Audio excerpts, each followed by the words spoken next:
مرد آباد محمد وآل محمد وآواز بلند صلوات اللهم صل على محمد وآل محمد وعجل زهراء زينب الكبرى وآواز بلند صلوات اللهم صل على محمد وآل محمد وعجل إمام العصر إمام زمانه وآواز بلند صلوات اللهم صل على محمد وآل محمد عجل فرجه.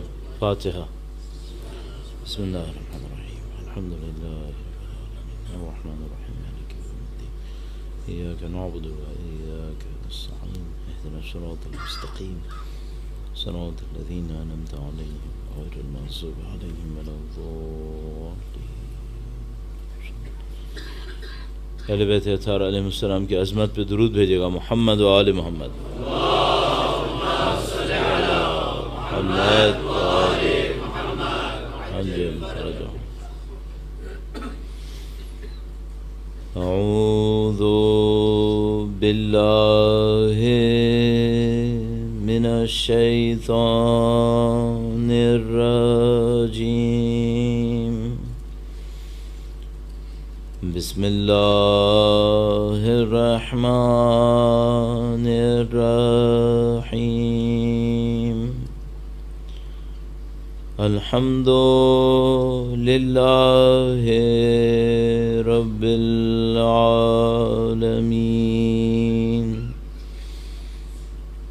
والصلاة والسلام على سید الانبیاء والمرسلین حبیب الہ العالمین ابی القاسم محمد صلی علی محمد وعجل فرجہ وعلى آله الطيبين الطاهرين سيما بقية الله في الأراضين. قال الله تعالى في كتابه الكريم بسم الله الرحمن الرحيم. أم حسبت أن أصحاب الكهف والرقيم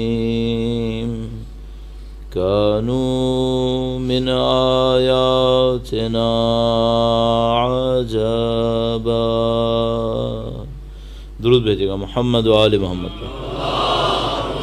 صلی علی آل محمد وعجل فرجہ.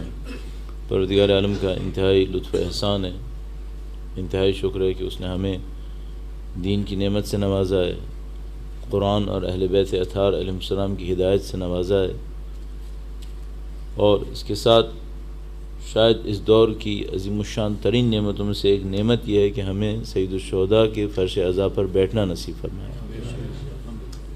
اس دعا کے ساتھ کہ انشاءاللہ قیامت تک ہماری تمام نسلوں کو قرآن و اہل بیت کے محبین میں سے قرار فرمائے، پرچم قرآن و اہل بیت کو دنیا کے کونے کونے تک پہنچانے والوں میں قرار فرمائے. انشاءاللہ وقت کے امام کے ظہور کا دن دیکھنا نصیب فرمائے، ان کی نصرت کی راہ میں شہادت نصیب فرمائے. تمام دعاؤں کی قبولیت کے لیے وقت کے امام کے حضور ان کے جد امجد کی تسلیت پیش کرنے کے لیے درود بھیجیں. محمد و آل محمد. اللہم صلی علی محمد وعجل فرجہ. پروردگار عالم نے دین مبین کے ذریعے سے انسانوں کو ہدایت تک پہنچایا ہے، اور دین مبین کامل ہونے کے ناطے کہ یہ کامل دین ہے، یہ دعویٰ کرتا ہے کہ تمہاری زندگی کی کوئی مشکل ایسی نہیں ہے جس کا حل دین مبین کے اندر نہ ہو، دین اسلام کے اندر نہ ہو. آج کے دور میں جب ہم یہ دعویٰ کرتے ہیں تو اس دعوے کے مقابلے میں دشمنوں کی طرف سے بھی بہت سارے اعتراضات ہو سکتے ہیں، اور ممکن ہے کہ ہمارے اپنے دوستوں کی طرف سے، حتیٰ دین کے ماننے والوں کی طرف سے بعض سوالات اٹھائے جائیں. مثال کے طور پر بہت ہی عمومی طور پر یہ سوال اٹھایا جا سکتا ہے کہ بھئی اگر دین کے اندر ساری مشکلات کا حل ہے تو ہماری حالت یہ کیوں ہے؟ جو مسلمانوں کی اس وقت کی حالت ہے ظاہر ہے کہ مسلمانوں کے لیے بھی قابل قبول نہیں ہے.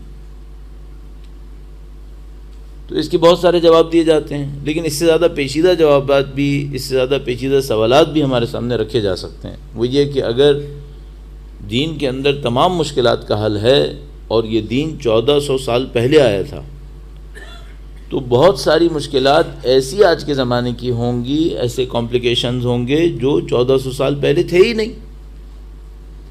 آج آپ کے پاس میٹروپولیٹن سٹیز ہیں، میگا سٹیز ہیں، ان کے اندر بعض اوقات 10 ملین سے اوپر لوگ ہیں، 20 ملین تک کی آبادی کے شہر موجود ہیں. تو اس زمانے میں تو شاید پوری دنیا کی آبادی اس کی چند % ہوگی. تو اب ایک شہر کے اندر اگر 20 ملین لوگ رہ رہے ہیں تو ان کے مسائل یقیناً بہت مختلف ہوں گے ان لوگوں کے مسائل سے جو اس زمانے میں مثال کے طور پر جزیرہ نما عرب کے اندر رہ رہے تھے. تو اسلام کیسے دعویٰ کر سکتا ہے کہ جب اس کے سامنے وہ مسائل تھے ہی نہیں اور اسے انہیں فیس ہی نہیں کیا ہے تو وہ انہیں حل کیسے کرے گا؟ تو اس کا بھی جواب دیا جاتا ہے. وہ یہ ہے کہ اسلام دین کے ذریعے سے جب ہم مسائل کو حل کرتے ہیں اسلام کے ذریعے سے، تو اس مسائل کو حل کرنے کے کئی طریقے ہوتے ہیں. میں ایک مثال آپ کی خدمت میں عرض کروں گا، اس سے ہمیں 2 فائدے ہوں گے. ایک تو یہ کہ جو کویشچن ہم نے ریز کیا ہے اس کا جواب دے سکیں گے، اور اس کے ذریعے سے اور ایسے بہت سارے مسائل کہ دین مشکل کو حل کیسے کرتا ہے اس کی بھی ایک مثال مل جائے گی. درود بھیجے گا محمد و آل محمد، صلی علی محمد و آل محمد وعجل فرجهم. مثلا جب اسلام آیا تو سوسائٹی کے اندر انسیکیورٹی تھی.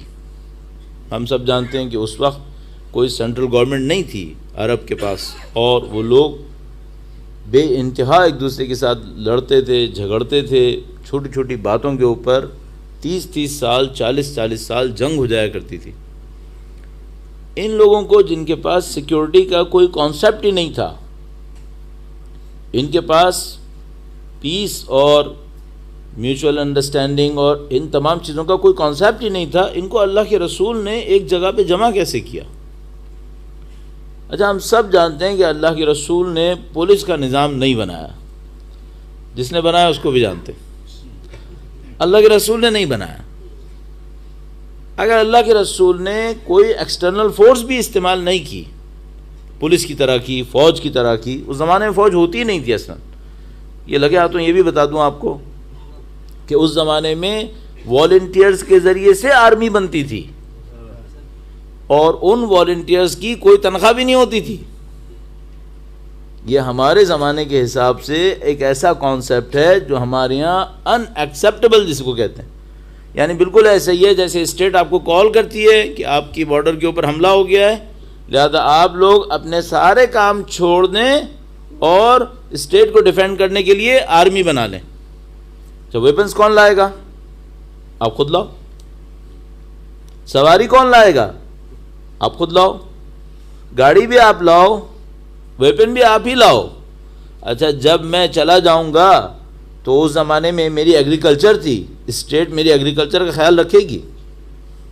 اسٹیٹ کے پاس اگر اتنا ہوتا تو اپنی آرمی نہیں بنا لیتی، اس کے پاس کچھ نہیں تھا. اس طرح مسلمانوں نے 70 سے زیادہ جنگیں 10 سال میں لڑی ہیں. اور امیر مومنین کے دور میں بھی علیہ السلام درود بھیجے گا محمد و آل محمد، صلی علی محمد وعجل فرجهم. جو بہت بڑی بڑی جنگیں ہوئیں، اور ہم اپنے اتنے آسانی سے کہہ دیتے ہیں 1400 سال کے بعد کہ کوفیوں نے امیر مومنین کا ساتھ نہیں دیا. ایک جنگ صفین 8 مہینے چلی تھی، جس کو ہم لوگ اکانومی کہتے ہیں. کوفہ کی اکانومی بیٹھ گئی تھی. 8 مہینے بزنس کا مالک اپنے جگہ پہ نہیں ہے، کوئی کمیونیکیشن بھی نہیں ہے، تو بچے گا کیا وہاں پہ؟ ان لوگوں نے پھر بھی امیر المومنین کا ساتھ دیا تھا.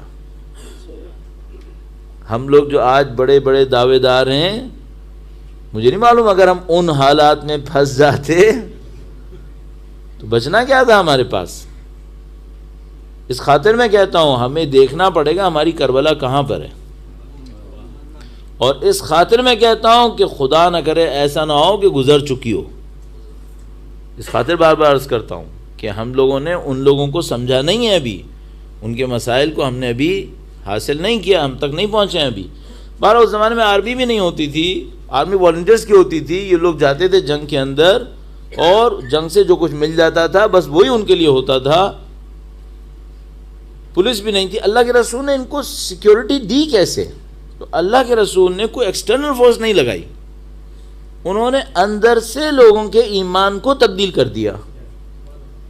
اندر سے لوگوں کا جو پرسیپشن تھا چیزوں کو دیکھنے کا اس کو تبدیل کیا.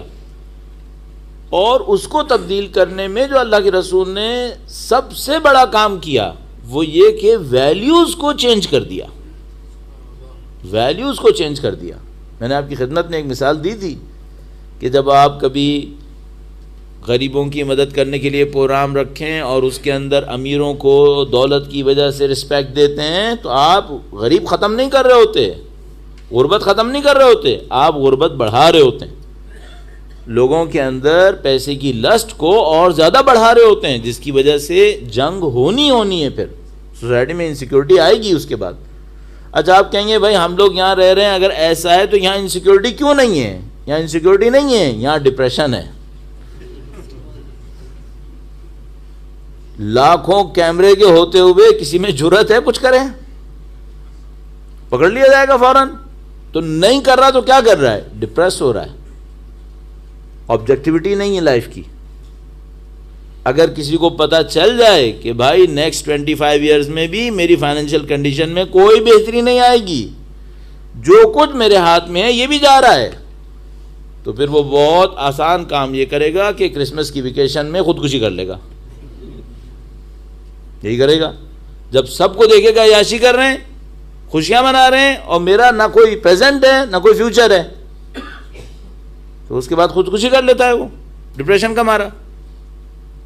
اور ابھی تو یہ کچھ آبادی ہے ہی نہیں. یورپ میں آبادی ہے کہاں؟ ایشیا جائیے، وہاں جا کے دیکھیے آبادی کسے کہتے ہیں. بھائی جتنا پورا ناروے ہے کراچی میں گلشن اقبال میں اتنے لوگ ہیں.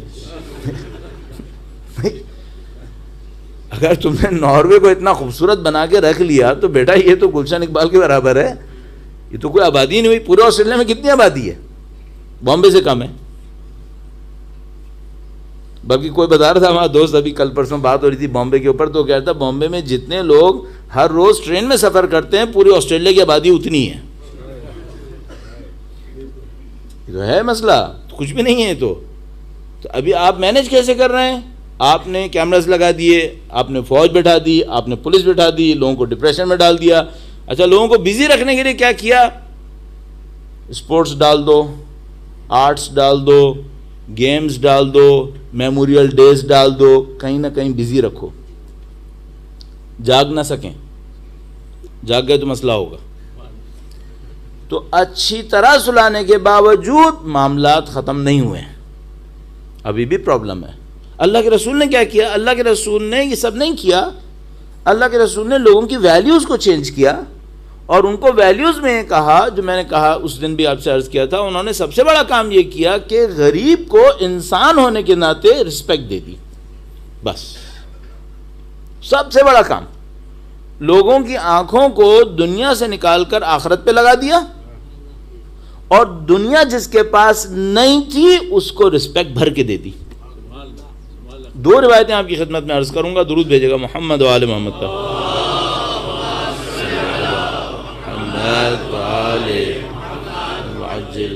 ایک بار پھر درود بھیجے گا محمد و آل محمد.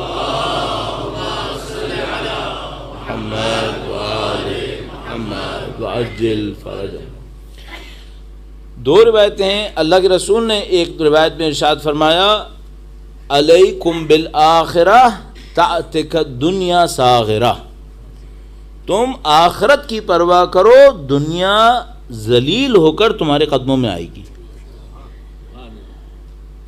پوری دنیا میں لوگ کس کے پیچھے بھاگتے ہیں؟ دنیا کے پیچھے بھاگتے ہیں. دنیا میں لوگ دنیا کے پیچھے بھاگتے ہیں، اور دنیا میں ابنڈنس نہیں ہے، دنیا میں لمیٹڈ ہے. لوگوں کی خواہشات ان لمیٹڈ ہیں اور دنیا لمیٹڈ ہے. جنگ تو ہونی ہے. آپ کنٹری سے جنگ نکال لو تو 2 کنٹریز میں جنگ ہوگی. 2 کنٹریز سے جنگ نکال لو یورپین یونین کی طرح تو کانٹیننٹس میں جنگ ہوگی.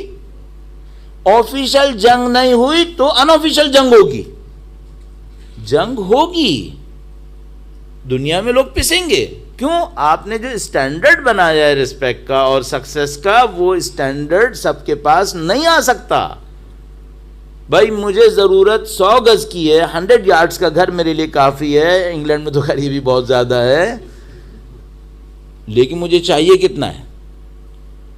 چاہیے کی بات کرو تو 1-2 ایکڑ سے کم تو مجھے نہیں چاہیے. پھر تو بھائی اگر تم چاہیے پہ چل رہے ہو کہ تمہاری خواہش کتنی ہے، تو خواہشات تو انلمیٹڈ ہیں. اللہ کے رسول نے ارشاد فرمایا انسان کی خواہش اتنی ہے کہ اگر اس سے کہو کہ 1 ویلی پوری سونے کی دوں گا تو کہے گا 2 لوں گا. تو بھائی تو 1 ویلی ختم کر لے گا، کتنا سونا بیچے گا تو؟ پھر بھی 2 چاہیے. ہمارے پاس نہیں ہے کیا بلینرز؟ ایسے بلینرز نہیں، ان کو چین آ گیا کیا؟ نہیں. چلو وہ تو جتنے بھی تھے، پوری دنیا کا کیا ہو گیا؟ دنیا کو چین آ گیا کیا؟ نہیں. بیچارے بھاگ رہے ہیں پاگلوں کی طرح. اور جس چیز کے پیچھے بھاگ رہے ہیں اس سے مزے لینے کا بھی ٹائم نہیں ہے. اتنی غربت ہے بیچاروں کی، میں آپ کو بتا نہیں سکتا. مجھے بعض اوقات دیکھتا ہوں کتنا عجیب گیم ہو رہا ہے، اور لوگ مر رہے ہیں ایک دوسرے کے ساتھ، لیکن یہ نہیں سمجھ پا رہے کہ بھائی اس بیریئر کو توڑ لو. یہ کہاں بھاگے جا رہے ہو؟ لیکن ظاہر کون رکے گا؟ یہ بھی میں ابھی عرض کروں گا ذمہ داری کس کی ہوتی ہے، بلکہ کیا ہی دوں بعد میں کہاں پر موقع میں. ذمہ داری ہوتی ہے اس کو جس کو دنیا کامیاب سمجھتی ہے، اس کی ذمہ داری ہوتی ہے کہ چینج کرے. جو بیچارہ ناکام ہے، اگر وہ چینج کرنے کی کوشش بھی کرے گا اس کو کوئی نہیں ایکسیپٹ کرے گا. جس کو دنیا سمجھ رہی ہے کہ ہاں بھئی یہ کامیاب انسان ہے، اس کی ذمہ داری بنتی ہے کہ آئے اپنے آپ کو چینج کرے، دنیا کو بتائے کہ بھائی تم غلط سمجھ رہے ہو، یہ جو میں ہوں یہ بھی میں یہ نہیں ہوں، کچھ اور ہے. اللہ کے رسول نے ایک روایت دی، فرمایا علیکم بالآخرہ تاتک الدنیا ساغرہ. تم آخرت کی پرواہ کرو، دنیا کے پیچھے مت بھاگو. دنیا کے پیچھے بھاگو گے ذلیل ہو جاؤ گے. آخرت کی پرواہ کرو، دنیا ذلیل ہو کے تمہارے پاس آئے گی. ایک روایت ارشاد فرمائی. ایک اور انتہائی خوبصورت، ہر کلام ان کا خوبصورت ہے، لیکن ایک اور انتہائی خوبصورت کلام ارشاد فرمایا. انہوں نے کہا کہ کتنا اچھا ہے کہ امیر غریب کا احترام کرے. فرمایا کتنا اچھا ہے کہ امیر غریب کا احترام کرے. ہم جانتے ہیں کیوں کہا. اس کے بعد اگلا جملہ اور بھی پائے کا ہے، اور فرمایا اس سے بھی اچھا یہ ہے کہ غریب امیر کے سامنے اپنی غیرت کی حفاظت کرے. پائے کی بات ہے. پہلی بات تو یہ کہ امیر آئے غریب کا احترام کرے. اچھا بھائی، یہ جو امیر جب کسی غریب کو دیتا ہے احترام سے دیتا ہے؟ زیادہ تر تو قرآن کریم ارشاد فرماتا ہے کہ اپنے صدقات کو لوگوں پر منت اور احسان دکھا کر ضائع نہ کرو. صاف صاف کہہ رہا ہے کہ اگر تم نے منت اور احسان دکھا دیا تو تمہارے صدقات میں کچھ نہیں بچا ہے، پھر معاملہ ختم ہو گیا ہے. تم نے اپنے پیسے کو اپنی دنیا میں ظاہر کی رسپیکٹ لینے کے لیے لگایا تھا، وہ مل گئی. اب تمہارا دنیا آخرت میں کوئی حساب نہیں ہے ہمارے ساتھ. اس کے بعد فرماتے ہیں کہ اگر صدقہ دینے لگو تو جس کو صدقہ دے رہے ہو اس کی رسپیکٹ کرو، اور دکھاوے کی نہیں کرو، دل سے کرو. ہم لوگ معذرت کے ساتھ، میں طالب علم ہونے کے ناطے اور بیمار ہونے کے ناطے ہم میں سب کو شامل کر لیتا ہوں. ہم سب بیمار ہیں ایک معنی میں، اور ہم سب کو اپنی بیماریوں کا علاج کرنا ہے. تو بعض اوقات کیا ہوتا ہے کہ کوئی چیز معاشرے کے اندر چلتی ہے کہ بھئی یہ اچھا کام ہے، لیکن اب کوئی دکھاوے کے لیے وہ اچھا کام شروع کر دیتا ہے، کام خراب ہو جاتا ہے، پھر وہ اچھا کام نہیں ہوتا. اس کی بہت ساری مثالیں ہیں. ایک مثال آپ کی خدمت میں عرض کر دیتا ہوں، تھوڑا سا آپ اس سے زیادہ تیزی سے سیکھ پا رہے ہیں. درود بھیجے گا محمد و آل محمد پر. صلی اللہ محمد و آل. ایک پاکستانی رائٹر ہے, اردو میں لکھتا ہے, اکثر تھا مر چکا ہے. وہ بندے خدا لکھتا ہے کہ میں کسی کے پاس گیا, وہ کچھ صحیح اور کچھ غلط لوگوں کے پاس بھی جاتا تھا, میں نام بھی نہیں لینا چاہ رہا اسی لیے. تو وہ کسی بندے کے پاس گیا جو لوگوں کا علاج کرتا تھا, بیماریوں کا, نفسانی بیماریوں کا. تو وہ وہاں پہ جا کے بیٹھ گیا. تو اس نے دیکھا کہ وہ جو بندہ خدا تھا اس کے پاس ایک بیوروکریٹ آیا, گورنمنٹ آفیسر, اور اس بیوروکریٹ نے آ کر کہا اس بندے خدا سے, میں اس کو عالم نہیں کہنا چاہ رہا ہوں اسی لیے, سمجھ لو حکیم, علاج کرنے والا. اس نے آ کر کہا کہ میرے اندر غرور ہے, میں بہت ایروگنٹ انسان ہوں, میں انسانوں کو ذلیل کر دیتا ہوں, تو آپ میری بیماری کا علاج بتائیں.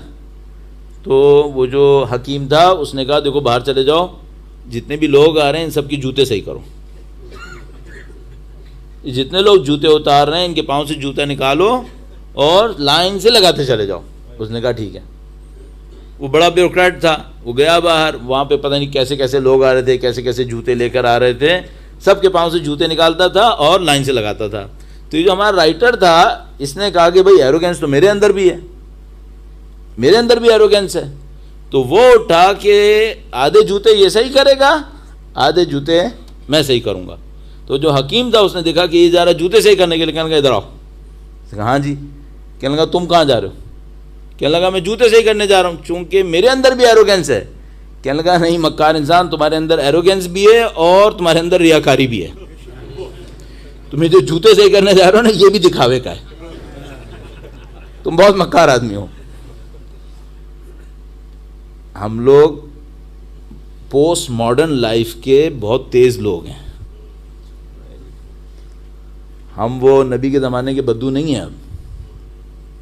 ہم لوگ پوسٹ ماڈرن سوسائٹی کے لوگ ہیں, ہم لوگ بہت کمپلیکیٹڈ ہیں. اچھی بات یہ ہے کہ ہمارے کمپلیکیٹڈ بیماریوں کا بھی اس دین میں علاج رکھا ہوا ہے, ہماری کمپلیکیٹڈ بیماریوں کا بھی علاج رکھا ہوا ہے. کیسے صحیح ہوگا؟ پرسیپشن صحیح کرو, پرسیپشن صحیح کرو. میں علاج کرنے کی ایک اور مثال دوں گا, وہ آخر میں دوں گا. لیکن میں آج ایک اور کام کرنا چاہ رہا ہوں آپ کی خدمت میں, ہے کہ ہم کربلا سے دروس حاصل کرنے کی کوشش کر رہے ہیں اور اپنے کیریکٹر میں وہ چینج لانے کی کوشش کر رہے ہیں جس کے ذریعے سے ہم سید الشہداء کے لشکر میں شامل ہو سکیں. اور یہ ہمیں پتہ ہے کہ ایسے لوگوں کی تعداد اب تک کے جتنے ایکسپیرینسز ہوئے ہیں ان میں تعداد بہت کم رہتی ہے, بہت کم ہے. بڑی بڑی سوسائٹیز سے ایک آدمی آتا ہے, مثلا حبیب ابن مظاہر بنی اسد سے آئے مثال کے طور پر, اب بنی اسد برابر میں رہ رہا تھا اور نہیں آئے وہاں سے, ایک مثلا حبیب ابن مظاہر, فلاں قبیلے سے ایک آدمی, دو آدمی. تو پروپورشنلی اگر کاؤنٹ کروں تو کروڑوں سے شاید سینکڑوں نکلیں گے,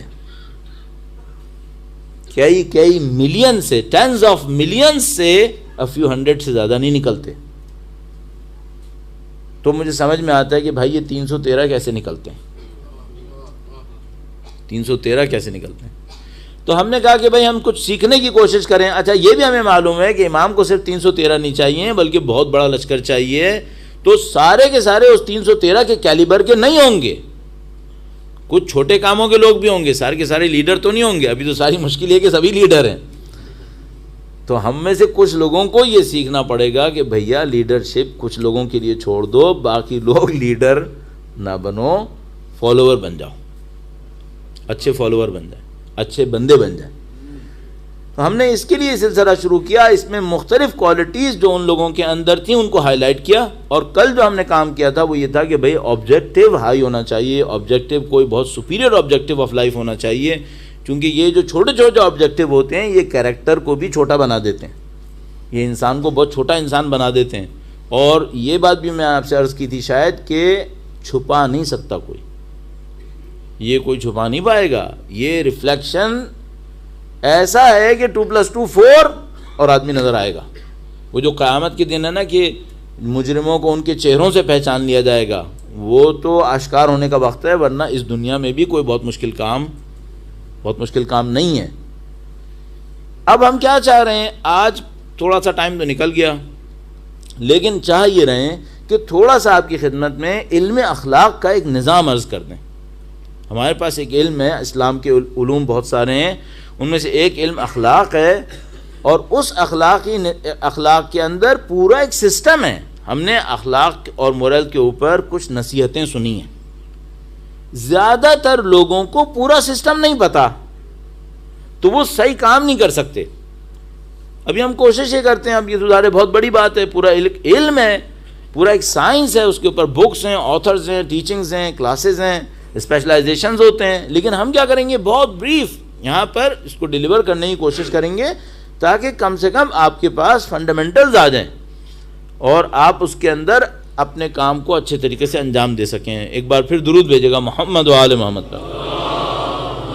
صلی علی محمد و آل محمد وعجل فرج.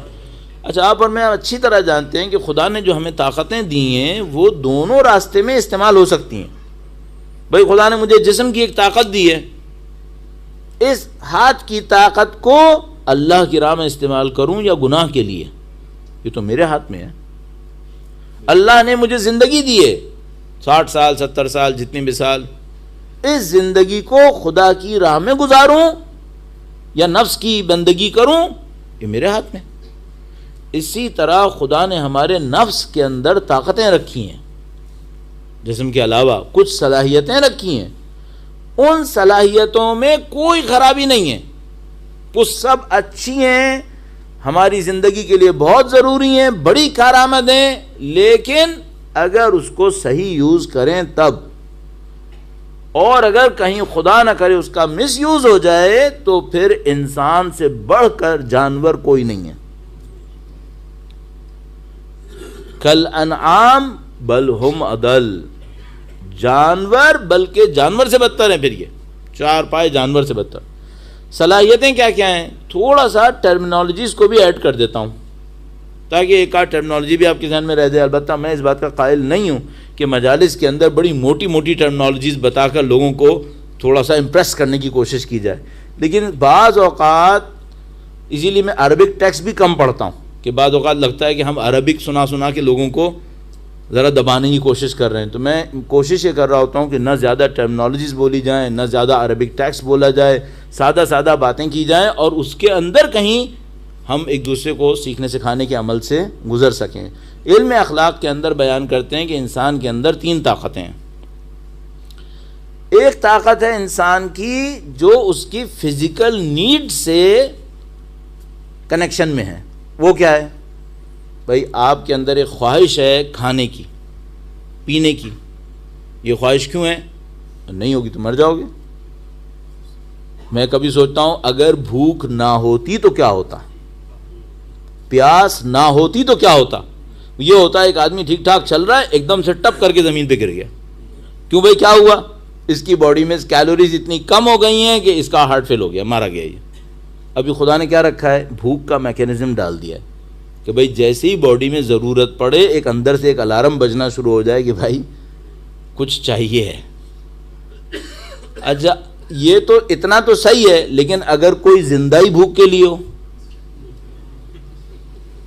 زندہ ہی کھانے کے لیے ہو، بھائی بھوک کا میکینزم اس لیے رکھا تھا کہ آپ کو الرٹ کرتا رہے کہ کچھ کھا لو، کچھ پی لو، ورنہ مارے جاؤ گے، تمہارا ہارٹ فیل ہو جائے گا، تمہارے برین ڈیمیج ہو جائے گا. لیکن ابھی اگر کوئی زندہ ہی بھوک کے لیے ہو، یہ تو معاملہ خراب ہو گیا. اس طاقت کو، اس خواہش کو ہم ٹرمینالوجی میں قوہ شہویہ کہتے ہیں. انسان کی خواہشات جس کا تعلق جسم سے ہے. اب اس میں سب کچھ ہے، اس کے اندر انسان کی جنسیات بھی شامل ہیں، اس میں انسان کی پیٹ کی خواہشات بھی، اور پینے کی خواہشات بھی، اور سونے کی خواہشات بھی. جسم سے ریلیٹڈ جتنی خواہشات ہیں وہ اس کا حصہ ہیں. اور ان سب کے اندر ایک ایوریج ہے اور ایک آگے چلے گئے. سو اتنا سو جتنی ضرورت ہے. ایک بچہ مجھ سے کہے مولانا کیا 4 گھنٹے سونا چاہیے؟ نہیں، آپ کو اتنا سونا چاہیے جتنی آپ کی ضرورت ہے، لیکن ضرورت سے زیادہ نہیں سونا چاہیے. آپ اتنا کھائیں جتنی آپ کی ضرورت ہے، لیکن ضرورت سے زیادہ نہ کھائیں. ہنسو، ہنسنے بھی کس نے پابندی لگائی ہے، لیکن ہر وقت ہنستے رہو، یہ بھی صحیح نہیں ہے. ہنسنے کے وقت ہنسو. کتنا خوبصورت فرمان مولا کا. مومن کون ہوتا ہے؟ مولانا نہج البلاغہ میں ارشاد فرمایا حزنہ فی قلبہ بشرہ فی وجہہ، مومن وہ ہوتا ہے جس کا غم اس کے دل میں ہوتا ہے، چہرے پر خوشی رکھتا ہے۔ جب منافق کیا کرتا ہے؟ اندر اندر خوش ہوتا ہے، اوپر ٹینشن دیتا رہتا ہے۔ منافق الٹا کرتا ہے، اوپر سے ٹینشن دیتا رہتا ہے۔ بھائی تم مومن ہو، تمہارے دل میں حزن ہونا چاہیے۔ تم نماز شب میں روئے تھے، خدا تمہیں جزائے خیر دے، لیکن بندوں کے سامنے کیوں رو رہے ہو؟ بندوں کے سامنے کیوں چلا رہے ہو؟ جاؤ اکیلے میں اللہ کے سامنے چلاؤ۔ مومن حزنہ فی قلبہ، اور اسی طریقے سے اب بالکل الٹا نہ ہو جائے کہ مومن منہ بسور کے بیٹھا ہوا ہے۔ بھائی مومن وہ ہوتا ہے جس کے چہرے پہ اللہ نے مسکراہٹ رکھی ہے، اس کو رکھے۔ امیر المومنین کی ذات مبارکہ سے سیکھنے کی کوشش کرے۔ درود بھیجیں محمد و آل محمد، صلی علی محمد و آل محمد وعجل فرج۔ یہ قوہ شہویہ ہے، یہ کیوں خدا نے بنائی ہے؟ یہ ہمارے کام کے لیے بنائی ہے۔ یہ نہ ہو تو نسلیں آگے نہیں بڑھیں گی، یہ نہ ہو تو لوگ مر جائیں گے، یہ نہ ہو تو جسم کا نظام نہیں چلے گا۔ میں سویا ہی نہیں تو میری باڈی تو ویسے ہی ختم ہو جائے گی۔ یہ سب اللہ نے اس لیے رکھی ہے، لیکن اگر اس کو افراط کرے کوئی، اس میں آگے بڑھ جائے، نقصان دہ ہے۔ کیا نقصان ہے؟ یہ جو قوہ شہویہ ہے، اس کا ہر ایک پہلو، اب آپ کو پتہ ہے میں کتنی محنت سے سمرائز کر رہا ہوں، اور آپ الحمدللہ سننے والے لوگ ہیں، اچھی بات یہ ہے، اس کا ہر پہلو ایک جانور کی طرح ہوتا ہے۔ ایک جانور اس کوالٹی کے لیے مشہور ہوتا ہے۔ مثلا جو جنسیات میں بہت آگے بڑھ جائے، وہ ایک حرام گوشت جانور کی طرح بنتا ہے، یہ کوالٹی اس کی ہے۔ اگر کوئی کھانے پینے میں آگے بڑھ جائے، اس کے لیے ایک اور جانور کی شیپ آتی ہے۔ ہماری برزخ میں جو شکل بننی ہے، وہ ان طاقتوں کے یوٹیلائزیشن پر بننی ہے۔ ایک ہو گئی قوہ شہویہ، اس کو میں ابھی عرض کروں گا۔ دوسری ہے قوہ غضبیہ۔ قوہ غضبیہ کیوں رکھی ہے بھائی خدا نے؟ بہت ضروری ہے۔ آپ دنیا میں رہتے ہیں، آپ کو بعض اوقات خطروں کا سامنا کرنا پڑتا ہے۔ آپ کسی خطرے میں پھنس گئے، اچانک آپ کو بہت ساری طاقت چاہیے ہوتی ہے، بہت ساری انرجی چاہیے ہوتی ہے بعض اوقات۔ مثلا کبھی آپ کسی خطرے میں پھنسے اور آپ کو اچانک بھاگنا ہوتا ہے۔ زندگی میں کبھی آپ اتنے نارمل نہیں بھاگے ہوں گے۔ وہ کسی خطرے میں پھنس گئے تو ایسا بھاگے کہ دیکھا اچھا میں اتنا تیز بھاگ سکتا ہوں۔ کبھی کوئی ماں اپنے بچے کو خطرے میں دیکھتی ہے تو ایسی طاقت دکھاتی ہے جو 10 آدمیوں میں نہیں آتی۔ بھائی کمزور سی ماں ہے، اس کے پاس اتنی طاقت کہاں سے آ گئی؟ وہ خدا نے قوہ غضبیہ کے اندر رکھی ہے کہ جب انسان کو ضرورت پڑے تو ایک دم سے ایک بسٹ ہوگا، اور اس بسٹ کے اندر وہ ایسے کام کر گزرے گا اپنی جان بچانے کے لیے، اپنے خطرے کو دور کرنے کے لیے، جو نارمل لائف میں نہیں کر سکتا تھا۔ اچھا اگر کوئی اس کو اپنی چودراہٹ بنانے کے لیے شروع کر دے، یہ جو خدا نے ٹیمپرمنٹ کا ہائی ہونا رکھا تھا، یہ خطرے سے بچانے کے لیے رکھا تھا کہ ایسا نہ ہو جب تم کسی خطرے میں پڑو تو تمہارے پاس ایکسٹرا فورس ہی نہ ہو، اس کے لیے رکھا تھا۔ اچھا اگر کوئی اس کو غصے میں استعمال کرنا شروع کر دے، غصے میں آیا اور یہ توڑ دیا، اس کو مار دیا، قتل ہو جاتے ہیں لوگ، بندے مر جاتے ہیں۔ یہ جو قوہ غضبیہ کا استعمال ہے، یہ کیا ہے؟ یہ اس کا مس یوز ہے۔ آپ کو قوہ غضبیہ کہیں استعمال کرنے کے لیے دی تھی، آپ نے کہیں اور استعمال کر لی، یہ غلط بات ہے۔ اچھا اگر قوہ غضبیہ کسی کے اندر ہو ہی نہیں، پھر وہ بھی غلط ہے، اس کو ہم کہتے ہیں بزدلی۔ تمہاری غیرت پہ بات آئی، تمہارے دین کے اوپر بات آئی، تمہارے خون نے جوش کیوں نہیں مارا؟ اپنی تو 1 انچ زمین کے لیے بہادر بنتے ہو، اور جب تمہارے دین کے اوپر بات آئی اور مولا امیر المومنین کے روضے کے اوپر بمباری ہوئی تو تم کہاں تھے؟ تم کیوں بیٹھے رہے اپنے گھروں کے اندر؟ تمہارے مولا کے روضے کے اوپر بمباری ہو رہی تھی، تمہیں تو گھر چھوڑ کے باہر آ جانا چاہیے تھا کہ کس نے جرأت کی ہمارے مولا کے روضے کی طرف بڑھے؟ تم کیوں نہیں بڑھے بھائی؟ اپنی تو کسی 1 انچ زمین کے اوپر کوئی چڑھ جائے تو کہتا ہے میں 40 سال بھی مقدمہ چلاؤں گا اس کے لیے۔ یہ قوہ غضبیہ ہوتی ہے. مومن مرے اور مجھے کچھ نہیں ہو رہا. ابھی تو تم غصے میں اتنا چلا رہے تھے بھائی, تمہاری قوہ غضبیہ ماشاءاللہ اتنی پرفیکٹ ہے کہ جب تمہیں غصہ آتا ہے تم اتنا چلاتے ہو, لیکن جب تمہاری آنکھوں کے سامنے مومن مر رہا ہوتا ہے تو تمہاری قوہ غضبیہ کو کوئی ٹچ بھی نہیں ہوتا کچھ. یہ مس یوز ہے. غیرت ہونی چاہیے انسان کے اندر, شجاعت ہونی چاہیے انسان کے اندر, دین کی خاطر غیرت دکھائے, دین کی خاطر اٹھ کر آئے کہ بھائی میں جان دوں گا, میرے دین کا معاملہ ہے. 2 ہو گئیں. تیسری بھی ایک اور ہوتی ہے, آپ کو اپنی لائف میں پلاننگ کرنی ہوتی ہے. جیسے کل بات ہوئی کہ بھئی آپ اپنا آبجیکٹیو بنائیے, ان آبجیکٹیو کو اچیو کرنے کے لیے کوشش کریں. یہ جو پلاننگ کا فیز ہوتا ہے یہ ہماری ایک اور قوت ہوتی ہے, اس کو قوہ وہمیہ کہتے ہیں. ایک وہ وہم ہوتا ہے جو انسان کے دماغ میں امیجنیشنز ہوتی ہیں, اس کا مسئلہ نہیں ہے یہاں پر, یہ ایک ٹرمنالوجی ہے. قوہ وہمیہ کا مطلب انسان کی وہ اسکل ہوتی ہے جو اس سے پلاننگز کرواتی ہے. اس کا مس یوز کیا ہے؟ اس کا بزنس برباد کیسے کروں. اور بھائی پلاننگ تم نے کرنی تھی کہ اللہ کے راستے میں آگے کیسے بڑھوں, نہ کہ میں دوسرے کا کام خراب کیسے کروں. پلاننگ کر رہا ہوں کہ پھر میں جو جملہ استعمال کرتا ہوں, میں چودھری کیسے بنوں گا, میں لیڈر کیسے بنوں گا. بھائی اس کام کے لیے قوہ وہمیہ خدا نے نہیں دی تھی.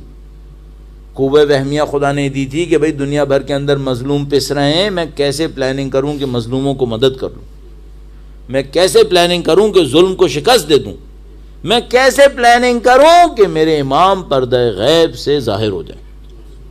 اس کے لیے قوہ وہمیہ تھی. اب استعمال کہاں کرتا ہے؟ دوسروں کو ہرانے کے لیے, اس کا کام برباد کرنے کے لیے بڑی بڑی پلاننگ کرتا ہے. فرعون نے کم پلاننگز کی ہیں. یہ جو 200 سے زیادہ ملک ہیں, معمولاً ان کے جو اسٹیٹس چلانے والے لوگ ہیں یہ کم پلانر ہیں, مکار ہیں. یہ لوگ زیادہ تر لوگ مکار ہیں, اور ان کی مکاریاں ٹاپ کلاس کی ہیں. ان کو خدا نے اس لیے دی تھی یہ طاقت, نہیں اس سے نہیں دی تھی. تو اب 3 طاقتیں ہو گئی ہمارے پاس. اچھا, ان سب کا مس یوز ایک جانور کی شکل بناتا ہے. کسی کے اندر قوہ غضبیہ غلط چلی جائے, اس کی شیپ ایک جانور کی ہے. پھر کسی کے اندر قوہ وہمیہ غلط چلی جائے تو مثلا کون سا جانور ہوگا جو مکاری زیادہ کرتا ہے؟ سوچ لیں آپ خود ہی, اس کی شکل بنتی ہے. اس کے بعد برزخ میں کیا ڈرامہ ہوتا ہے؟ برزخ میں کام یہ ہوتا ہے کہ اگر کوئی جانور کی شکل لے کے آ جاتا ہے تو پہلے اس کو بڑی محنت کرنی پڑتی ہے کہ جانور کی شکل ختم ہو تاکہ میں انسان بنوں پہلے. تو برزخ لمبی ہوتی چلی جاتی ہے, پھر لاکھوں سال کی بن جاتی ہے. پھر یہ انسان ہے, اس کے پاس 3 طاقتیں, قوہ شہویہ, قوہ غضبیہ, قوہ وہمیہ. ان کو صحیح استعمال کرے اللہ کی راہ میں آگے بڑھے گا, غلط استعمال کرے اس کی برزخ برباد ہو جائے گی. یہ زندہ انسان ہوگا لیکن اندر سے جانور سے بدتر ہوگا. یہ ہمارا اخلاقی نظام ہے کہ آپ ان تینوں طاقتوں کو بیلنس کیسے کریں گے. نہ ہو تب غلط ہے, زیادہ ہو تب غلط ہے. بیلنس کیسے ہوگا؟ یہ جو تعادل ہے, بیلنس ہے, اس کو ہم کہتے ہیں عدالت, جسٹس. اپنے آپ سے جسٹس کرو. نہ ایسا ہو کہ تم بزدل بن جاؤ, نہ ایسا ہو کہ دوسروں کے لیے شیر بن جاؤ. نہیں, یہ نہیں کرو. جسٹس کرو اپنے ساتھ. یہ طاقت جو سب کو بیلنس میں رکھتی ہے, اس طاقت کو ہم کہتے ہیں عقل, قوہ عاقلہ. یہ جو 3 طاقتیں ہو گئیں, شہویہ, غضبیہ, وہمیہ, ان کو بیلنس میں رکھنے کے لیے, تعادل میں رکھنے کے لیے, تاکہ جسٹس پریویل کرے, ہمارے پاس اللہ نے ایک اور طاقت دی ہے جس کو ہم کہتے ہیں عقل. اب یہ عقل مکاری والی نہیں ہے. وہ جو مکاری والی ہے وہ قوہ وہمیہ کے اندر ہے. یہ عقل اپنا کام کر دے, انسان فرشتوں سے اوپر ہے. آپ کو اور مجھے کیا کرنا ہوتا ہے؟ اس بیلنس کو اپنی لائف میں کریٹ کرنا ہوتا ہے. درود بھیجیے گا محمد و آل محمد پر. صلی علی محمد و آل محمد وعجل فرج. اچھا اب ہم سب لوگوں میں خوش نصیب ترین انسان وہ ہے جس کی یہ تینوں طاقتیں بیلنس میں ہوں. وہ خوش نصیب ترین انسان ہے. اس نے وہ کام کر دیا ہے جس کے لیے یہ پیدا ہوا تھا. اور ہم سب کی کہیں نہ کہیں ویکنس ہے. ان تینوں میں کہیں نہ کہیں کسی کی ویکنس آ جاتی ہے. اور شیطان کی جو ایکسپرٹیز ہیں وہ یہ کہ وہ انسان کی ویکنس کو پہچان لیتا ہے. وہ اچھی طرح جانتا ہے کہ مجھے اس کی نماز دیر کروانی ہے تو کھانے کے بہانے سے کروانی ہے یا فٹ بال میچ کے بہانے سے کروانی ہے. اس کو اچھی طرح پتا ہے. پیسہ دکھا کے کراؤں یا خوف دکھا کے کراؤں, لالچ دکھاؤں یا خوف دکھاؤں, اس کو پتا ہے. عبید اللہ بن زیاد چونکہ شیطان کا نمائندہ تھا, اس کو پتا تھا کہ میں کس قبیلے کے سردار کو لالچ دوں گا تو وہ امام حسین کا ساتھ چھوڑ دے گا, اور کس قبیلے کے سردار کو جان کی دھمکی دوں گا, سرداری کی دھمکی دوں گا تو وہ امام کا ساتھ چھوڑ دے گا. ہم سب کی ویکنسز ہیں. اس کو بیلنس میں لے کے آنا عقل کا کام ہے. پوری زندگی کا سب سے بڑا کام یہی ہے. اس کو ہم تزکیہ نفس کہتے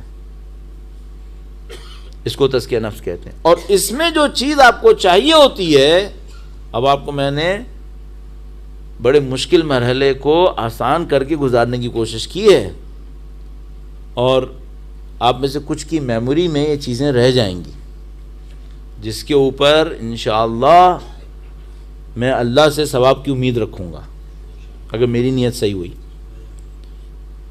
اور یہ میں آپ کو عرض کرتا چلوں کہ مجھے 30-31 سال جتنے بھی طالب علمی کا ہوا ہے, یہ جو بات میں نے ابھی آپ سے کہی ہے یہ پوری لائف کی سمری ہے. اچھا آپ کو ڈیٹیل پڑھنی ہے تو یہ میں نے خود تو نہیں بنائی ہے. ڈیٹیل پڑھنی ہے تو کہاں پڑھیں؟ ملا احمد نراقی کی کتاب معراج السعادہ. اس ٹاپک پر لکھے جانے والی پوری ہسٹری کے اندر بہترین کتابوں میں سے ایک کتاب یہی ہے, معراج السعادہ. اس کا اردو میں بھی ترجمہ ہوا ہے, انگلش میں بھی اس کا سمرائز ورژن آیا ہوا ہے. اس کو آپ دیکھ سکتے ہیں ملا احمد نراقی کا. اور اگر کوئی اور تھوڑا بریفلی دیکھنا چاہے تو امام خمینی کی جو 60 حدیث ہے اس کی شروع کی 4-5 حدیثوں میں اس کے اوپر ڈسکشن ہوا ہے, تو اس کو پڑھ لے. یہ میں آپ کی خدمت میں عرض کرتا چلوں کہ آپ کی لائف کا اہم ترین موضوع یہی ہے کہ آپ ان تمام قوات کو, ان آپ کی سکلز اور پاورز کو بیلنس کیسے کریں گے. اچھا بیلنس میں جو کی نوٹ ہے وہ کیا ہے؟ اگر مثلا ہم سے کوئی یہ کہے بھائی اسلام میں ایک کلمہ بتاؤ جو کامیابی کا کی نوٹ راز کی ہو اس کے لیے, تو میں ابھی آپ کی خدمت میں عرض کروں گا. درود پڑھواتا ہوں تاکہ میری لڑکھڑاتی زبان میں طاقت نہیں ہے, درود میں بہت طاقت ہے. درود بھیجیں محمد و آل محمد. صلی علی محمد و آل محمد عجل فرجهم. ایک بار پھر درود بھیجے گا محمد و آل محمد.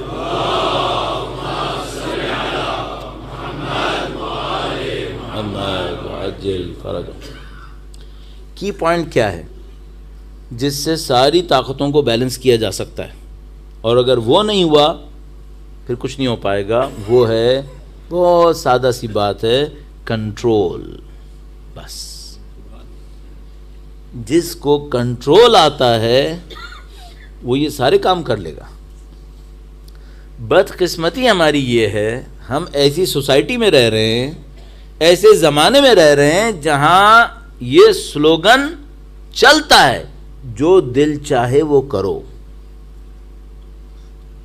جو دل آ رہا ہے وہ کرو. بچپن سے ہمارے بچوں کو سکھاتے ہیں بیٹا جو دل میں آ رہی ہے نا وہ کر لو. اچھا اگر حرام دل میں آ رہی ہے کر لو, کر کے دیکھ لو, کہتے ہیں. اس سے زیادہ تباہ کن چیز انسان کے لیے کوئی چیز نہیں ہو سکتی. اللہ کے نبی ارشاد فرماتے ہیں کہ جو انسان جو دل میں آئے کھائے, جتنا دل چاہے سوئے, جتنا دل چاہے مزے کرے, اس کا ٹھکانہ جہنم میں ہے. کیوں؟ کنٹرول ہے کہاں اس کے اندر؟ جو چاہ رہا ہے کر رہا ہے. یہ لاجک ہی صحیح نہیں ہے. اللہ نے تم کو بندہ بنایا ہے, تم کو بندگی کرنی ہے, بندگی کرنے میں کچھ چیزیں خدا جائز کہتا ہے وہ کر لو, کچھ چیزیں منع کرتا ہے اس سے رکو, ورنہ بندگی کہاں ہے پھر؟ اب اگر کنٹرول نہیں ہے تو بندگی کہاں رہے گی پھر؟ تو عزیزان محترم, میں اپنے بچوں کے اوپر جو محنت کرتا ہوں پارشلی کامیاب ہوتا ہوں, بعد میں نہیں ہوتا ہوں. خود اپنے بارے میں بھی ایسا ہی, کچھ کامیاب ہوتا ہوں کچھ نہیں ہوتا ہوں. پہلی کوشش جو کرتا ہوں مجھے کہ بھائی کنٹرول آنا چاہیے, کنٹرول آنا چاہیے. اچھا اب کنٹرول کس کس چیز پر ہونا چاہیے؟ ویسے تو ہر چیز پہ ہونا چاہیے, لیکن اگر کوئی کہے بھائی مجھے پریکٹس کرنی ہے تو میں کہوں گا زبان سے شروع کرو, زبان سے شروع کرو. کیوں؟ سب سے زیادہ وحشی انسان کا حصہ یہی ہے, اس پہ کوئی بریک نہیں ہے. اس کو کوئی رام کر لے زندگی آسان ہے. میں مسلسل گھڑی دیکھتا رہتا ہوں, صحیح, تاکہ وقت سے بہت آگے نہ نکل جاؤں, لیکن ایک بات بہت ریلیونٹ ہے, وہ اگر یہاں پہ مس کرا تو بہت خراب ہو سکتا ہے معاملہ. یہ جو برزخ میں ہماری شکلیں بنیں گی نا, وہ ہماری عادتوں پر بنیں گی. اوکیجنلی ایکسیڈنٹلی کسی نے ایک آدھ گناہ کر لیا, نقصان تو ہے, سزا تو ملے گی, برزخ کی شکل پھر بھی انسان رہے گا. عادت غلط پڑ گئی, اب مارا گیا, مارا گیا. اس لیے میں اپنی زندگی کے لیے ایک جملہ استعمال کرتا ہوں. میں نے آپ سے کہا تھا نا ہم لوگ زندگی میں چند بڑے فیصلے کرتے ہیں بس. ایک جملہ وہ تھا, ایک اور جملہ میں نے یہ سیکھا ہے کہ میری زندگی کا سب سے بڑا ایسٹ, اور زندگی میں دنیا کو نہیں کہتا, زندگی ابد تک کی زندگی, میری زندگی کا سب سے بڑا ایسٹ میری اچھی عادتیں ہیں. بس کسی بھی انسان کی زندگی میں اس کا سب سے بڑا ایسٹ اس کی پراپرٹی نہیں ہے, اس کا کیریئر نہیں ہے, اس کا پیسہ نہیں ہے, چونکہ یہ سب لمیٹڈ اسکیل پر کام آتی ہیں. جو چیز پوری حیات ابدی میں انسان کے کام آتی ہے وہ اس کی اچھی عادتیں ہیں بس. اور انسان کے لیے سب سے گندی چیز اس کی بری عادت ہے. اس سے بڑی بری چیز کوئی نہیں ہے پھر. تو میں آپ کی خدمت میں ان ساری باتوں کو کہنے کے بعد عرض کروں گا, عزیزان محترم, اگر آپ کو وقت مل جائے آپ اپنی زندگی کی بری عادتوں کو لسٹ کر لیں. اب دیکھیں آپ کا کنٹرول اس پر ہے یا کنٹرول نہیں ہے. ایسا تو نہیں ہے کہ آپ کی بری عادتیں آپ پر رول کر رہی ہیں, چونکہ اگر بری عادتیں آپ پر رول کر رہی ہیں تو پھر زندگی بہت بڑے گھاٹے میں چل رہی ہے. ایک بات اور عرض کروں, عادت کو پہچانتے کیسے؟ دیکھیے میں تو یہ کوشش کر رہا ہوتا ہوں کہ لوگوں کو گھر تک پہنچا دوں, کوئی یہ نہ کہے کہ بھائی یہ پارٹ سمجھ میں نہیں آیا. عادت کسے کہتے ہیں؟ جو چیز ان انٹینشنلی آپ سے ہو جائے وہ عادت ہے. مثلا بہت معذرت کے ساتھ اگر کسی کو میری یہ مثال بری لگے کہ میں نے ممبر پہ بیٹھ کے ایسا کیوں کہا, تو میں پہلے سے معذرت کر لیتا ہوں. مثلا ہم کہیں چل رہے ہوں, سامنے کوئی غلط منظر آئے جو نہیں دیکھنا تھا اور پہلے جھٹکے میں آنکھیں کھل گئیں کہ دیکھ لے, اس کا مطلب ہے عادت صحیح نہیں ہے. پہلے جھٹکے میں نظریں جھکی کیوں نہیں, دیکھنے کی خواہش کیوں آئی؟ اس کا مطلب ہے پہلی چیز جو ہے وہ عادت ہے اور وہ صحیح نہیں ہے. ابھی بہت محنت کرنا پڑے گی. پہلے جھٹکے میں دل چاہا کہ یہ فائدہ مجھے مل جائے جبکہ میرا حق نہیں تھا. یہ کیوں ہوا؟ اگر آپ کی عادت دوسروں کو فائدہ دینے کی تھی تو پہلے جھٹکے میں آپ کے دل نے یوں کیوں نہیں کہا کہ دوسرے کو مل جائے؟ اس کا مطلب ہے عادت صحیح عادت نہیں ہوئی ہے ابھی. عزیزان محترم, یہ اصلی گیم ہے دنیا کا. باقی سب اس کو صحیح کرنے کے لیے. سب اس کو صحیح کرنے کے لیے. اب میں وہ مجھے جو کسی نے کہا تھا نا ہم نے نماز پڑھ لی, ہم نے روزہ رکھ لیا, ہم نے حج کر لیا, خمس بھی دیتے ہیں, بتائیں اسلام میں سے کچھ بچا ہے؟ تو اگر مجھے موقع ملتا تو اس کو یہ کہانی سناتا کہ یہ بتاؤ اب اس میں سے تمہارے پاس کیا ہے, کیا ہے تمہارے پاس؟ فجر کی نماز تک کی تو عادت ہوئی نہیں ہم لوگوں کو. سچ اور جھوٹ کے معاملے میں پھنسے پڑے ہیں. زبان کا سچ بول بھی لیتے ہیں تو چہرے سے سچ نہیں بولتے. 10,000 مسائل ہیں ہمارے ساتھ, اور ہم یہ کہہ رہے ہیں کہ ابھی دین اسلام میں سے کچھ ہے جو اور ہمیں کرنا ہے. ابھی کیا کیا ہے؟ تھوڑی سی پریکٹسز اور ریچولز ابھی تو یہ کیے ہیں, لیکن کیا دیر ہو گئی ہے؟ نہیں, دیر نہیں ہوئی ہے. اللہ کے راستے میں دیر تھوڑی ہوتی ہے. جب بھی آپ جاگ گئے, خدا کریم ہے, خدا قبول کرنے والا ہے. اگر میرا جیسا کوئی بولنے والا ایسی سخت باتیں کرے جس سے آپ کو یہ لگے کہ ہمارا جیسا کوئی بولنے والا کہہ رہا ہے کہ دروازہ بند ہے, بالکل غلط کر رہا ہے. اللہ کا دروازہ پاکیزہ دل کے لوگوں کے لیے ہمیشہ کھلا ہے. کوئی صدق دل سے خدا سے مانگے تو خدا کیوں نہیں دے گا؟ وہ فیاض ہے. لیکن ایسا نہ ہو کہ وہ آج رات مانگے اور کل دھڑلے سے پھر خلاف کر لے. نہیں, یہ بھی نہ کرے. بھئی آج رات تم نے مانگا تھا, کل تھوڑا سا کنٹرول بھی تو کر کے دکھاؤ. چلو 100 کر رہے تھے, کل 90 کر لو, 10 چھوڑ دو, تاکہ خدا کے سامنے اپنی عزت آبرو بھی تو محفوظ رکھو. آخر اچھا اگر کسی نے بار بار یہ کیا کہ نہیں چھوڑا اور کہتا رہا معاف کر دے معاف کر دے, تو توفیق سلب ہو جاتی ہے, پھر معافی بھی نہیں مانگے گا. پھر یہ تو اعزان محترم بڑا اچھا موقع ہے. یہ جو میں نے سب کچھ آپ کو بتایا وہ اس لیے عرض کیا کہ ہمارے پاس جو چیلنج ہے وہ کربلا کا سا چیلنج ہے. ہمارے پاس کربلا کا سا چیلنج ہے, اور اگر ہمیں اس چیلنج کے اندر کامیاب ہونا ہے تو چھوٹی موٹی کامیابیوں سے یہ کام حل نہیں ہوگا. 1400 سال کے انتظار کے بعد حجت خدا نے وہ نتیجہ دکھانا ہے اگر اسی دور میں تشریف لے آئے انشاءاللہ کہ جس کے لیے انبیاء نے انتظار کیا تھا, ائمہ نے انتظار کیا تھا, قربانیوں پہ قربانیاں دی تھیں کہ ہمارے فرزند تشریف لائیں گے. تو ان کے لشکر میں پہنچنا آسان نہیں ہوگا ہمارے لیے, ہمیں سخت امتحان سے گزرنا پڑے گا. ہمارے پاس روایت موجود ہے, فرمایا ایسے امتحانوں سے گزرو گے جیسے چھلنی میں سے چھان دیے جاؤ گے, چھن جاؤ گے تم لوگ, تھوڑے سے رہ جاؤ گے. اور عربی عبارت نے کہا تو غربلو, تم چھانے جاؤ گے, سما تو غربلو, پھر ایک اور بار چھانے جاؤ گے, سما تو غربلو, پھر ایک اور بار چھانے جاؤ گے. فرمایا تم لوگوں کی تعداد اتنی کم رہ جائے گی جیسے گندم کے دانے میں بس چھلکا رہ جاتا ہے, باقی سب کٹ جاؤ گے. تو اعزان محترم چیلنج بہت سخت ہے ہمارے سامنے, یہ آسانی سے پورا نہیں ہوگا. ایک اللہ کی رحمت, اور اس رحمت کی ایک نشانی یہ کہ آپ فرش عذاب پر ہیں. اس کا مطلب ہے خدا آپ سے امید رکھ رہا ہے, خدا آپ سے امید رکھ رہا ہے, ہم سے امید رکھ رہا ہے خدا, کہ اگر خدا نہ کرے ہم سے یہ امید نہ رکھتا تو ہمیں فرش عذاب پر کیوں بیٹھنے دیتا.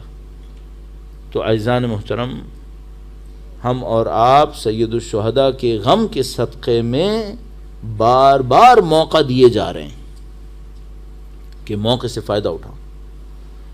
اور یہ آپ کی دل کی پاکیزگی ہے, سید الشہداء سے محبت ہے شاید, جس کے صدقے میں خدا مجھے اور آپ کو بار بار یہ موقع فراہم کرتا ہے. مجھے کل اس کے بارے میں ایک دو پوائنٹس رہ گئے, وہ میں نے کہنے ہیں. ابھی یہ چیپٹر کلوز نہیں کر رہا, کل میں 1-2 پوائنٹ اور کہوں گا اس کے بارے میں جو مجھے لگ رہا ہے کہ امپورٹنٹ ہیں. لیکن آپ سے جو میں درخواست کروں گا, سید الشہداء کے نام پر آج رات اپنا جائزہ لیں. عاشور قریب ہے, امام کے دل کو خوش کریں.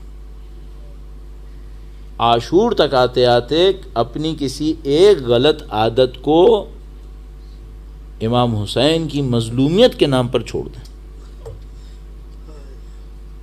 امام سے وعدہ کرتے ہوئے کہ مولا جان آپ نے دی، قربانیاں آپ نے دی، ہمیں سکھانے کے لیے، ہمیں سمجھانے کے لیے، تو ہم حق کا ادا کرنا سیکھیں۔ سید الشہداء نے جسم قربان نہیں کیے، سید الشہداء نے اپنے دل کے جذبات قربان کیے۔ صرف سید الشہداء نے اگر قربان کیے ہوتے تو شاید کوئی کہتا کہ معصوم نے کیے۔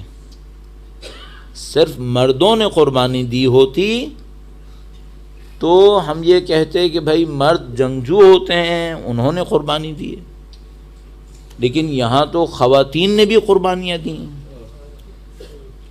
اگر خواتین نے سونے جواہرات کی قربانی دی ہوتی تو ممکن ہے کوئی کہتا کہ جان بچانے کے لیے سونا جواہرات سب دے دیتے ہیں، لیکن یہاں خواتین نے سونے جواہرات کی قربانی نہیں دی ہے، یہاں علی اکبر جیسے قربان کیے ہیں، اپنے جگر کے ٹکڑے قربان کیے ہیں۔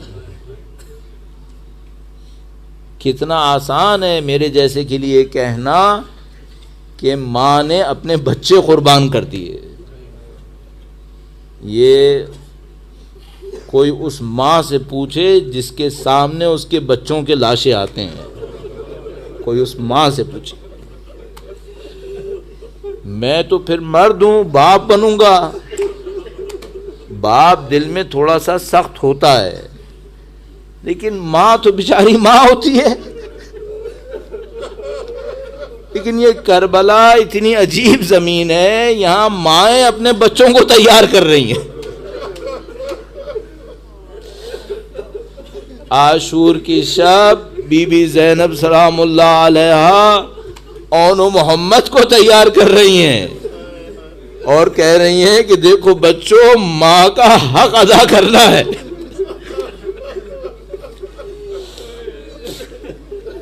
ماں کا حق ادا کرنا ہے، ایسا نہ ہو تمہارے بھائی تم سے پہلے قربان ہو جائیں تمہارے ماموں پر، تمہیں پہلے قربانی دینی ہے۔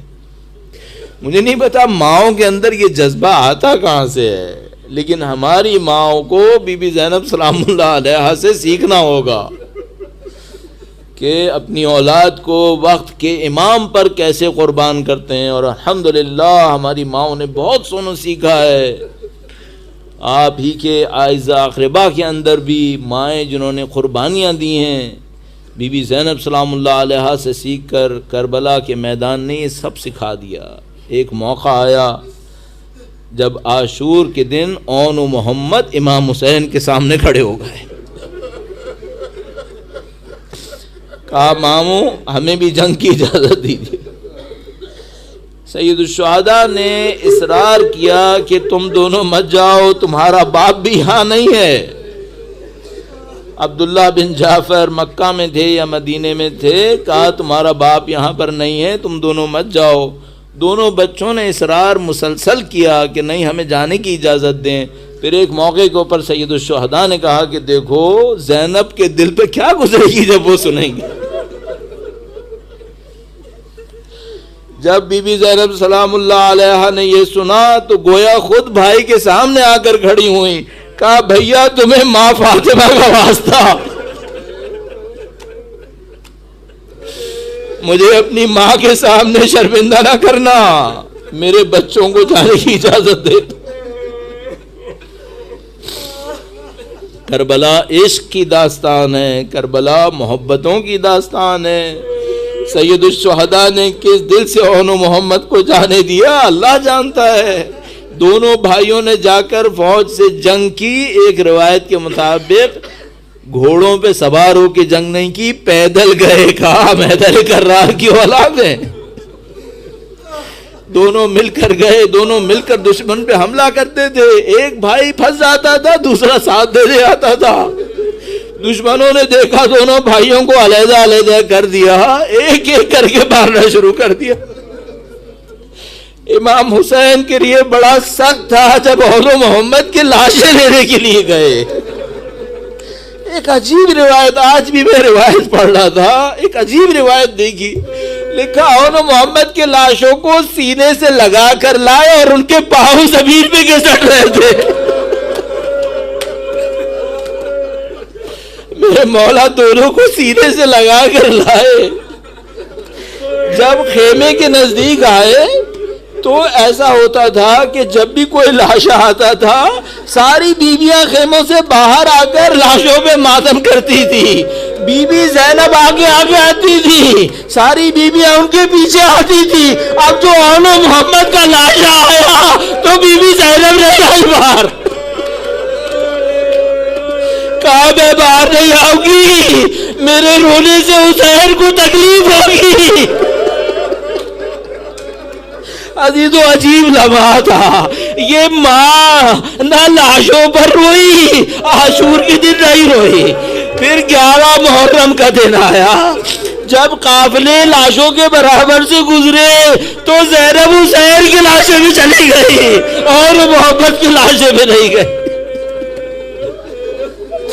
اللہ جانتا ہے، کوئی سمجھ رہا ہوگا وہ تو محمد کی ماں ہی نہیں ہے، کسی کو کیا پتا یہ زینب ہے، یہ قربانی دینے والی ماں ہے۔ الا لعنت اللہ علی القوم الظالمین وسيعلم الذين ظلموا أي منقلب ينقلبون۔ پروردگارہ بی بی زینب کی طرح اپنی اولادوں کو امام کی نصرت میں قربان ہونے کی طاقت نصیب فرما۔ اے پاک پروردگار، ان آنسوؤں کے صدقے میں اہل بیت کی سچی ترین پاکیزہ ترین محبت ہمیں نصیب فرما، ان کی نصرت کی راہ میں شہادت نصیب فرما۔ ماتم حسین۔